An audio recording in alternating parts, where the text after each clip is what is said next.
को करेंगे। दादा रामगढ़ के एगो पूर्व विधायक प्रत्याशी है वो आपका मैं सवाल का उत्तर देना चाहूंगा कि आज एक कहावत है ना कि अगर आपको हाईलाइटेड होना है तो अच्छा काम करने वाले व्यक्ति को गाली दीजिए, आप उसके पैरेलल में हाईलाइट हो जाएगी। तो अभी एक संकीर्ण और घृणित मानसिकता है। उनको बोलिए कि जो लोग सरकार में बैठे हैं उनकी आलोचना कीजिए, जो लोग विधायक सांसद बने हैं उनकी आलोचना कीजिए, जो लूट है भ्रष्टाचार है उस पर आलोचना कीजिए।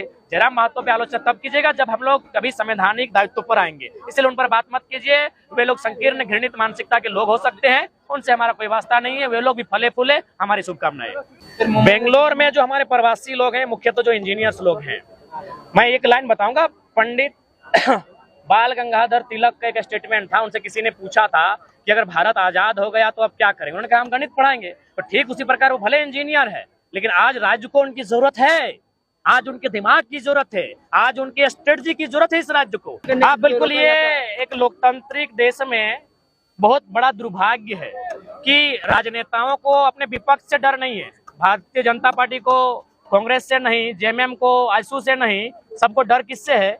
जयराम महतो से। हमारे चुनाव जीतने या हारने से उन्हें डर नहीं है, उन्हें उस विचारधारा से डर है जो 23 सालों में उन्होंने जो एक व्यवस्था बना के रखी थी उसे उस विचारधारा ने चुनौती दिया है। राजगंज में भी 3 बजे रात तक लोगों ने फील्डिंग की हमारी सभा में लोगों को आने से रोकने के लिए। अभी बाबूलाल मरांडी जी सभा कर रहे हैं, क्या आपने एक भी समाचार सुना है कि उनकी सभाओं में किसी ने व्यवधान उत्पन्न किया है? लोकतंत्र है, अपनी बातों को रखने के लिए सभी स्वतंत्र है। लेकिन आज राजगंज के बाद बागमरा की धरती में भी लोगों को यहाँ से आने के रोका गया। चौक चौराहे में लोग मॉनिटरिंग किए कि सभा में नहीं जाना है। तो कहीं ना कहीं ये लोकतांत्रिक लोकतांत्रिक देश में और लोकतांत्रिक प्रदेश में भी अपनी बातों को नहीं रखने देने के लिए ये रोकने की जो साजिश चली जा रही है, ये कहीं ना कहीं असंवैधानिक है। बेंगलोर में किस तरह का सभा है? बेंगलोर में जो हमारे प्रवासी लोग हैं, मुख्यतः जो इंजीनियर्स लोग हैं, मैं एक लाइन बताऊंगा। पंडित बाल गंगाधर तिलक का एक स्टेटमेंट था, उनसे किसी ने पूछा था कि अगर भारत आजाद हो गया तो अब क्या करेंगे। उन्होंने कहा हम गणित पढ़ाएंगे। तो ठीक उसी प्रकार वो भले इंजीनियर है, लेकिन आज राज्य को उनकी जरूरत है,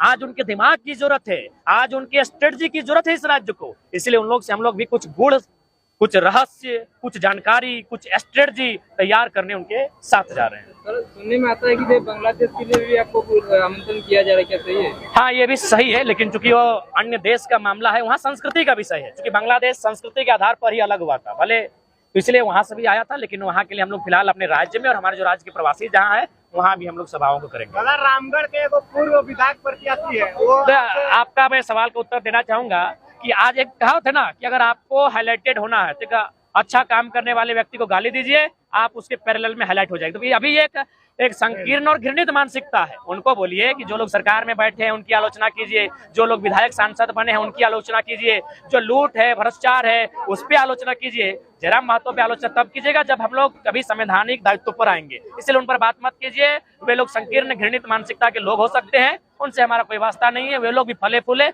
हमारी शुभकामनाएं। शिक्षा को लेकर एक सवाल है, दिल्ली का सरकारी स्कूल पूरा देखिए बहुत बड़ा है, लेकिन झारखंड का नेता सरकारी स्कूल छोड़ के अपना स्कूल खोल रहा है, तो क्या कहेंगे? देखिए, इसका सबसे बड़ा कारण है कि जो भी हमारे नेतागण हैं वो एक बहुत बड़ी पूंजी लगाते हैं चुनाव जीतने के लिए।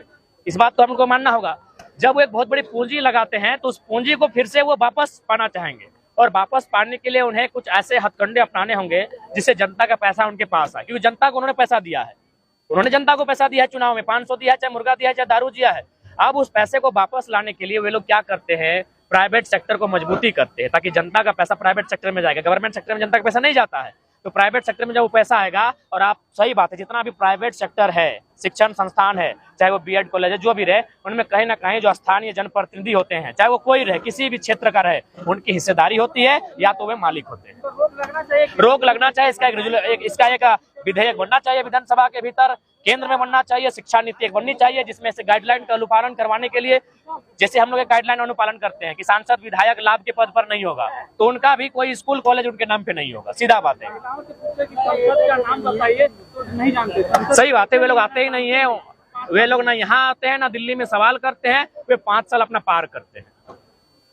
और बोलिए बाकी सबको जोहार। मीडिया लोकतंत्र के चौथे स्तंभ को, क्योंकि आज बागमारा की धरती है, मैं चाहूंगा हमारे बयान को लेने के बाद यहाँ जो विस्थापन की समस्या है, यहाँ जो पर्यावरण की समस्या है, यहाँ जो कोयला पर जो कब्जे की समस्या है उस पर भी आप लोग अपने न्यूज चैनल में स्थान दें।